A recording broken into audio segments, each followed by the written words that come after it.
I've hit a problem, and it's one that I feel like I want to be wrong about this because I'm loving Star and Stray. I'm loving seeing Shigaraki be an absolute beast. Like, you go through this chapter, you get some of Cassie's backstory where, from time to time she'd have a bit of a problem, and that's that she sucks at boosting her own power. She's incredible when it comes to assigning rules to inanimate objects. She's fantastic there. But increasing her own fighting capabilities, she just can't quite measure up. And apparently she's heard the line before, it's 'cause you're a girl, which she always hated. But the people of her regimen, that's what I'm looking for, regimen, her bros, as it were, they always just say, oh, that's just how your quirk works.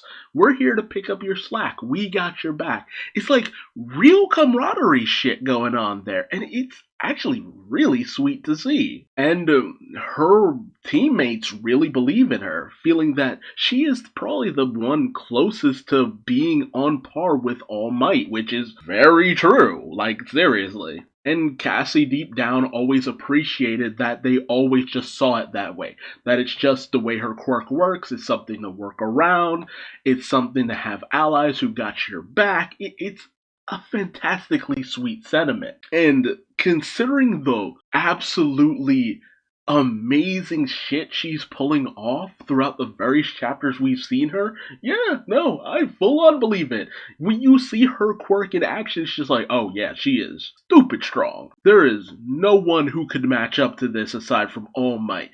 And even All Might would have the damnedest of a time matching up to this. I mean, like, his strength is stupid impossible strong, but just the way her quirk works is absolutely insane. And so we cut back to the actual fight, and it's a bit of a stalemate. Cassie is doing whatever she can to hold those lasers in place. Shigaraki is down at the bottom of the sea like, this isn't really doing too much to me. But Cassie is planning with her bros that she's going to have to undo her laser rule in order to do her hat trick with the incoming hypersonic missiles. And she needs her bros to hold Shigaraki down while she brings out the big one. And Shigaraki knows that this chick ain't dumb. She has figured out that it's going to take something that utterly vaporizes him down to atoms to do him in. And he's wondering what that could be. There has to be something that she's waiting on. And so the moment arrives as the missiles enter, air Cassies, the air formed in the form of a giant Cassie. She manages to undo the laser rule, catches the hypersonic missiles all in one hand, one gigantic hand, which she even struggles with because it's basically like a ghostly avatar in the air for her. The laser she was holding just scatters as her bros just come in with their jets, bringing in the missile fire, holding Shigaraki in place as she takes all of the Tiamat missiles in one hand and delivers the state-of-the-art Hypersonic Intercontinental cruise punch. Just brings all of the force down on Shigaraki then and there.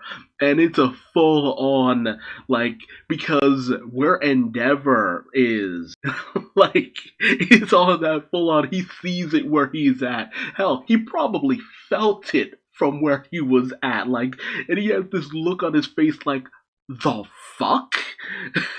It is such a massive blast, and it creates this amazing crater on the ocean floor.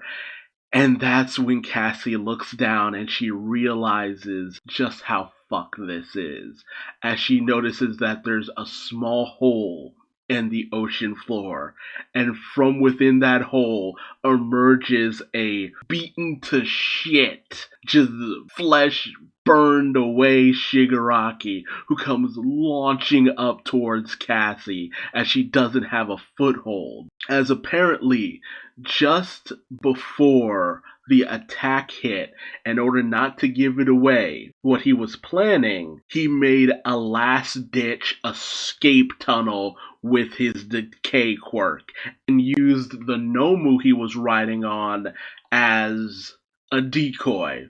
And so as Shigaraki is rocketing up towards her, the jets are trying to come in, give Cassie a foothold, but also shoot down Shigaraki off of his course of getting towards Cassie. And the Nomu that was nearby just seems to kind of explode, throwing some of the jets off course. And Shigaraki just goes leaping from jet to jet, making his way towards Star, as he's just regenerating all the way up. And once he gets to the jet closest to Star, the one guy inside of it tells her, "Destroy my jet. Destroy my ship." With all the damage he's taken, you destroying my ship and the explosion that it makes, it might just be able to finish him off. And as the giant Cassie, momentarily seems like she's about to do it, she thinks back to them having her back and how they really believed in her when she had a hard time believing in herself, that she couldn't go further, couldn't go higher. And it's in that moment of hesitation, Shigaraki has made his way towards Cassie, grabbing her by the face. I'm gonna feel so bad if she dies. If she gets her quirk stolen, just everything. I don't want that, because, at this point, surviving all of that, Shigaraki seems undefeatable. The stupidly quick regeneration and everything else, it's just how do you beat them at this point? Deku's supposed to beat this? It's getting kind of harder to believe that Deku can overtake this guy. It feels like Horikoshi kind of running into the Madara problem from Naruto or the Aizen problem from Bleach. You've made someone who is just this stupidly badass villain who has all these workarounds for these desperate situations, but you're making it less and less believable that there's an opening that Deku could exploit in a believable manner, that he could get around Shigaraki's defenses and truly take him down. It's starting to feel like there's the potential for whatever way that Deku wins feeling cheap, just kind of feeling a little bit cheap. And I don't want that to be true. That's the rumblings in the community that I'm seeing. I understand it because I'm feeling it now too. Because, as broken as Cassie seemed up until this point, there was at least a little bit of an explanation as to what the weaknesses are and how to get around it, which helped to make it feel a little bit more grounded. But it still feels powerful as all shit. And if she can't even handle Shigaraki, how does she handle All For One? How does anyone handle All For One? How does Deku come out of this on the other side? Part of me was kind of hoping that somewhere down the line we'd see Deku and Cassie potentially team up to some degree, but Shigaraki's got her by the head, and unless she manages to assign something that keeps him from decaying her face away, he's won. And I'm not digging it. I'm not digging it.